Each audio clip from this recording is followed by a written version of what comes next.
মেয়েরা কোথায়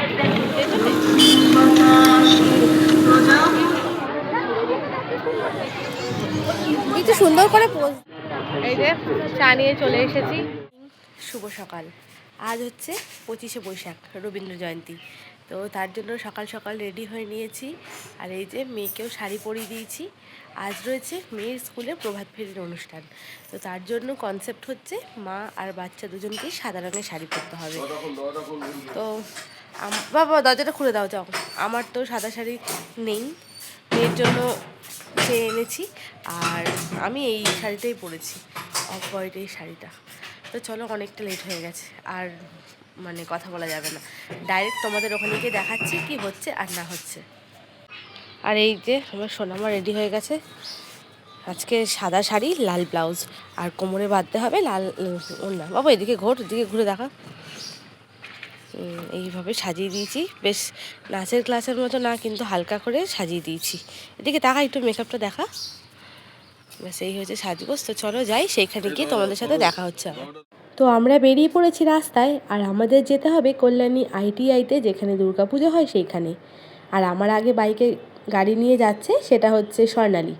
ও ওর মেয়েকে নিয়ে গাড়ি করে যাচ্ছে, আর আমি তো গাড়ি চালাতে পারিই না, আর আমার তো গাড়ি নেইও, তাই আমাকে ও দিয়ে আসতে যাচ্ছে। আর দুই বাচ্চা একসঙ্গে এমন করে যাচ্ছে, ওরা তো খুবই আনন্দ।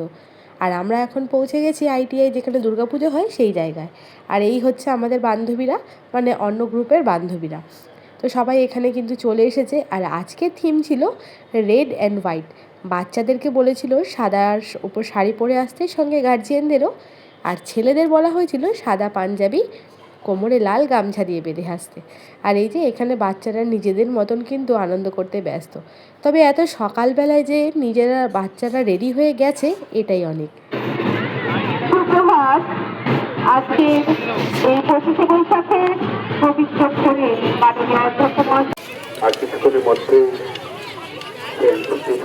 কল্যাণীর পক্ষ থেকে যে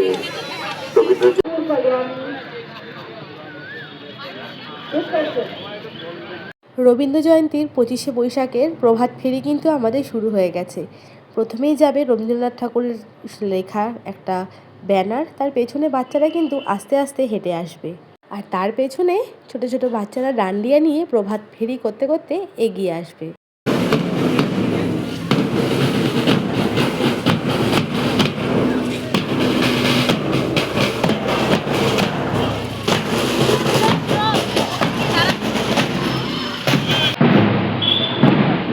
তো এখন কিন্তু মোটামুটি অনুষ্ঠান শুরু হয়ে গেছে। অনুষ্ঠান বলতে র্যালি। তো র্যালিটা প্রায় এইখান থেকে আমরা যাব ভাষা উদ্যান পর্যন্ত শুরু হয়ে গেছে। আর ক্যামেরার উল্টো দিকে রয়েছি আমি, তোমাদের জন্য সুন্দর সুন্দর মুমেন্টগুলোকে ক্যাপচার করে নিচ্ছি।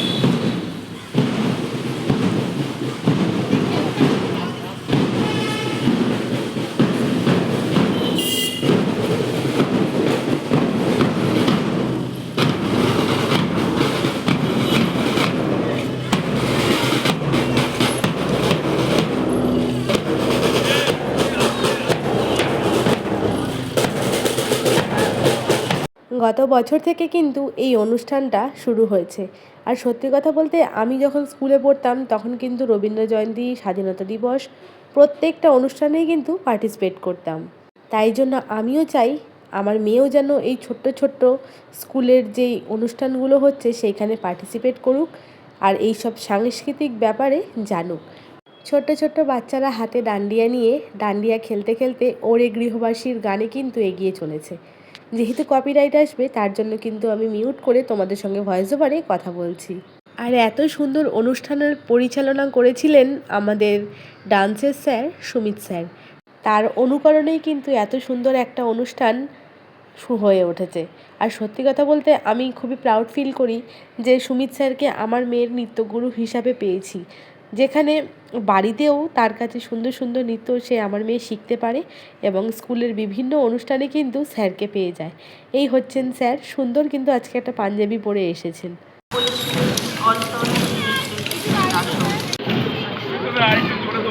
মেয়েরা কোথায়? পেছনে এখন ওরা ক্লাস 4 হয়ে গেছে, এখন চলে গেছে পেছনের লাইনে। ছোট ছোট যারা বাচ্চারা রয়েছে তারা রয়েছে সামনের দিকে। আর যেহেতু আমাদের বাচ্চারা এখন বড় হয়ে গেছে ক্লাস 4, তো সুতরাং ওদের এখন চলে গেছে পেছন দিকে। ওই যে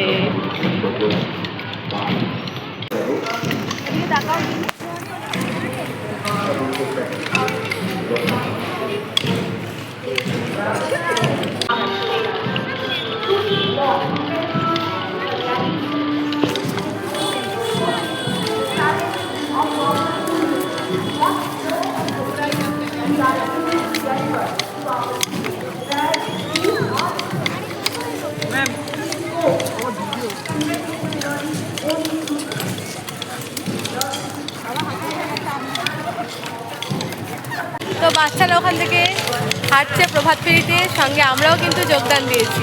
আর এই হচ্ছে স্বর্ণালী অনেকক্ষণ বাদে আবার ক্যামেরার সামনে।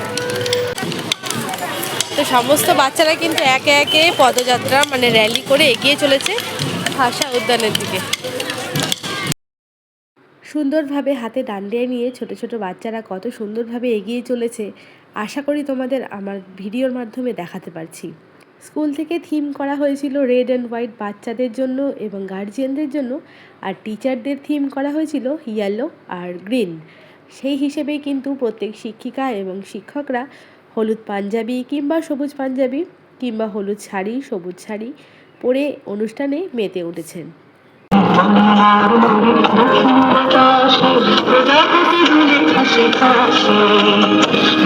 আমাদের অনুষ্ঠান কিন্তু প্রায় এখন শেষের মুখেও বলা চলে না। আমরা এখন হেঁটে চলে এসেছি একদম ভাষা উদ্যানের কাছাকাছি। আর সকালবেলায় হালকা হালকা রোদ, সুন্দর মৃদু মৃদু হাওয়া, তার সঙ্গে এত সুন্দরভাবে বাচ্চারা হেঁটে চলেছে, সত্যিই খুবই অপূর্ব লাগছে। পুরো ভাষা উদ্যানের এই পাশ থেকে ও পাশ ঘুরিয়ে আনা হলো। মানে ওখান থেকে যদি সামনে থেকে চলে আসতো তাহলে তো জায়গাটা খুবই শর্টকাট হয়ে যেত, তো তার জন্য ঘুরিয়ে আনলো। আর এটা হচ্ছে ভাষা উদ্যান। প্রায় আমাদের প্রভাত ফেরি এখন শেষের মুখে। আমরা হাঁটতে হাঁটতে সেন্ট্রাল পার্ক থেকে সরি ITI মোড় থেকে এখন চলে এসেছি পুরো ভাষা উদ্যানে।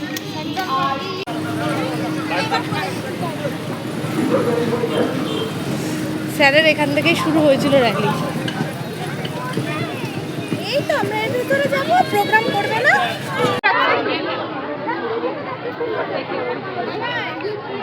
কল্যাণীর এই ভাষা উদ্যানে কিন্তু ছোট্ট করে সাংস্কৃতিক অনুষ্ঠানের ব্যবস্থা করা হয়েছিল, যেখানে স্কুলের ছাত্রছাত্রীদের নাচ গান আবৃত্তির মাধ্যমে অনুষ্ঠানটা হয়েছে। তো এইখানে কিছু মেয়েরা কিন্তু তাদের সুন্দর সুন্দর নাচের মাধ্যমে রবীন্দ্রনাথ ঠাকুরের লেখা গানে সুন্দর একটা নৃত্য পরিবেশন করতে। আর প্রভাত ফেরি করে আস্তে আস্তে যেহেতু একটু বেলা হয়ে গেছে, বাচ্চাগুলোর কিন্তু খিদেও পেয়ে গেছে। আর আমি কিন্তু আগের দিন ওর দোকান থেকে কিনে এনেছিলাম কেক আর বিস্কিট, তো সেটাই নিয়ে গেছিলাম। আর এই হচ্ছে পাশে আরও একটা বাচ্চা। এখন সবাই ভাষা উদ্যানে আমরা চলে এসেছি। বাচ্চাগুলোকে একটুখানি কিছু খাওয়াই আগে, ওদেরও না খিদের চোটে ওরা অস্থির হয়ে গেছে। জল খেলো আর অরিও বিস্কুট ওই যে খাচ্ছে।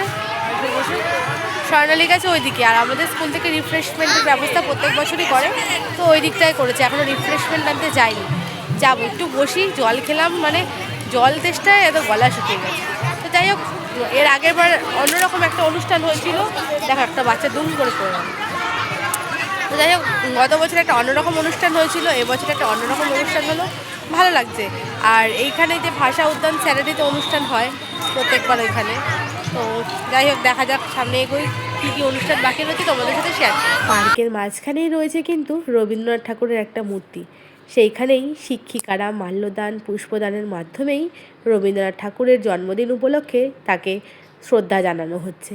তো শুধুমাত্র টিচাররাই নয়, কিন্তু এখানে আমাদের বাচ্চারাও গেছিল, গিয়ে রবীন্দ্রনাথ ঠাকুরের পায়ে প্রণাম জানিয়ে তাকে শ্রদ্ধা জানিয়েছে।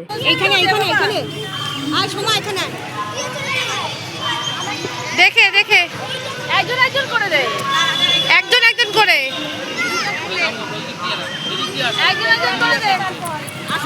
আমাদের মেয়েরাও কিন্তু কবিগুরু রবীন্দ্রনাথ ঠাকুরের চরণে ফুল দিয়ে তাকে প্রণাম করে শ্রদ্ধা জানিয়েছে। তো এখানে আমরা ওদেরকে দাঁড় করিয়ে দিয়েছি যে একটুখানি ফটো তুলবো। সত্যি কথা বলতে এইসব ছোটো ছোটো স্মৃতিগুলোই কিন্তু থেকে যাবে আমাদের ভিডিওর মাধ্যমে। আর এইখানেই ছিল কিন্তু একটা সুন্দর গাছ, সেই গাছতলায় দুজনকে দাঁড় করিয়ে দিয়েছি। দুই মেয়ে কিন্তু আজকে শাড়ি পরে বেশ অপূর্ব লাগছে। এই যে বাচ্চাটাকে দেখতে পাচ্ছ, ও হচ্ছে ওদেরই ক্লাসমেট, কিন্তু ইউনিফর্ম পরে আসেনি। এখন রোদের মধ্যে চলছে আমাদের ফটোশ্যুট। রোদ হলেও সুন্দর সুন্দর যখন ফটো ওঠে তখন কিন্তু বেশ ভালোই লাগে। তো এখানে রবীন্দ্রনাথের একজন মূর্তি রয়েছে, এই যে। তো এখানে এখন চলছে ফটোশ্যুট। বাচ্চাগুলোকে তুলিনি ফটো, তারপরে আমরাও তুলি। একটু সুন্দর করে পোজ দে। হ্যাঁ, বাহ, খুব সুন্দর লাগছে। এইদিকে বাচ্চাদের জন্য কিছু রিফ্রেশমেন্টের ব্যবস্থা করা হয়েছিল। তো প্রথম দিকে যেহেতু লাইন ছিল তখন আমরা আর আসিনি, এখন চলে এসেছি মেয়েদেরকে নিয়ে রিফ্রেশমেন্ট নিতে। তো ওদের রিফ্রেশমেন্টের মধ্যে ছিল একটা করে জলের বোতল, প্রত্যেকটা বাচ্চাকে দিয়েছে, একটা করে টাটা গ্লুকোজের প্যাকেট, আর ছিল বিস্কিট। যেহেতু গরম, অতক্ষণ রোদে হাঁটাচলা করেছে, গ্লুকোজটা কিন্তু খুবই প্রয়োজন। আর এদিকে আমাদের গার্জিয়ানদের জন্যও কিন্তু চায়ের ব্যবস্থা করেছিল। তো আমরা এখানে নিয়েতে চলে এসেছি চা। আমাদের জন্য ছিল চা আর বিস্কিট, বিস্কিটের প্যাকেট, যেটা বাচ্চাদেরও দিয়েছে সেটাও কিন্তু আমাদেরও দিয়েছে। তো সকালবেলায় কিন্তু এই 1 কাপ চায়ের খুবই প্রয়োজন ছিল। যতই গরম থাকুক না, কিন্তু 1 কাপ চায়ের খুবই দরকার। তো এখান থেকে নিয়ে নিচ্ছি চা। এখন চা নিয়ে আমরা চলে যাব পাশের গ্রাউন্ডে বসে চাটা খাওয়ার জন্য। তো আমাদের জন্য রিফ্রেশমেন্টের ব্যবস্থা করা হয়েছে চা আর বিস্কিট। আর এই যে এখানে বাচ্চারা বসে এখন একটু খাওয়া দাওয়া করছে, কারণ অনেক সকালে এসছে তো ওরাও প্রায় হাঁপিয়ে গেছে। তো ওরা যাই হোক জল টল খেলো। এই রাখ, ব্যাগ রাখ। এই যে চা নিয়ে চলে এসেছি। সকালবেলায় বাবু, সকালবেলায় খালি পেটে এগুলো উল্টোপাল্টা বেশি খেলে পেট খারাপ হয়। তো সকালবেলা যাই হোক চা পেয়ে গেছি রিফ্রেশমেন্ট, কিন্তু দুধ চা, আর আমি এখন লিকার চা খাই, এটাই হচ্ছে ব্যাপার। তো চাটা খেয়ে এবার চল, আজকের মতন অনুষ্ঠান শেষ, এবার বাড়ি চলো চলো। তো আজকের মতন আমাদের অনুষ্ঠান শেষ হলো। এখন আমরা এই ভাষা উদ্যান থেকে বেরিয়ে যাব। অনুষ্ঠান শেষ হলেও কিন্তু এখনও এখানে অনুষ্ঠান চলবে। তো চলো বেরোনো যাক। পার্কের বাইরে থেকেই টোটো ধরে চলে এসেছি বাড়ির কাছেই। আর বাড়ি যাওয়ার সময় দোকান থেকে একটু গরম গরম কচুরি কিনে নিয়ে গেছিলাম। সত্যি কথা বলতে অত সকালে গেছি তো শরীরটা একটু ক্লান্তই হয়ে গেছে, আর গিয়ে এখন ঘরে খাবারও করতে হবে, তাই ভাবলাম যে এখানে সকালবেলার ব্রেকফাস্টটা দোকান থেকেই কিনে নিয়ে তারপরে বাড়িতে যাই।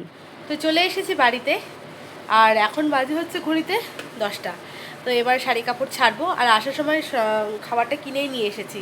কারণ এখন সত্যি কথা বলতে ওই ভোরবেলায় উঠেছি। তো ভোরবেলায় কটায় উঠেছি জানো? ভোরবেলায় আজকে উঠেছি আমি 4:30। 4:30 উঠে ফ্রেশ হয়ে তারপর মেয়েকে ঘুম থেকে তুলে ফ্রেশ হয়ে রেডি হয়ে তারপর নিয়ে গেছি। তো ওই জন্য আর ইচ্ছা করছে না। আর সকালে আজকে ম্যাডামও পড়াতে আসার কথা ছিল, কিন্তু ম্যাডামকেও আমি না করে দিয়েছি, বলে দিয়েছি যে আর আসতে হবে না, কারণ মেয়ে তো অনেক সকাল সকাল উঠে মানে প্রোগ্রামে গেছে, তো সেইখান থেকে এসে পড়তেও চাইবে না, আর আমারও ইচ্ছা করছে না। যাই হোক, ওই জন্য ম্যাডামকে আসতে না করে দিয়েছি। তো চলো এখন খাওয়া দাওয়া করবো। আর তো কেমন লাগলো রবীন্দ্র জয়ন্তীর ব্লগটা আশা করি তোমরা কমেন্টে জানাবে। তো আজকে ভিডিওটা এখানেই শেষ করছি, তোমাদের সঙ্গে দেখা হবে পরবর্তী ব্লগে। আর আজ হচ্ছে শনিবার, তো রান্না বান্না বলতে পারো যে কালকের কিছু খাবার রয়েছে, তো সেই জন্য আজকে আর রান্নাবান্না করবো না। ওর বাবার জন্য অবশ্যই করবো নিরামিষ রান্নাবান্না, তা আবার। তো চলো ভিডিওটা শেষ করছি, দেখা হচ্ছে পরবর্তী ব্লগে।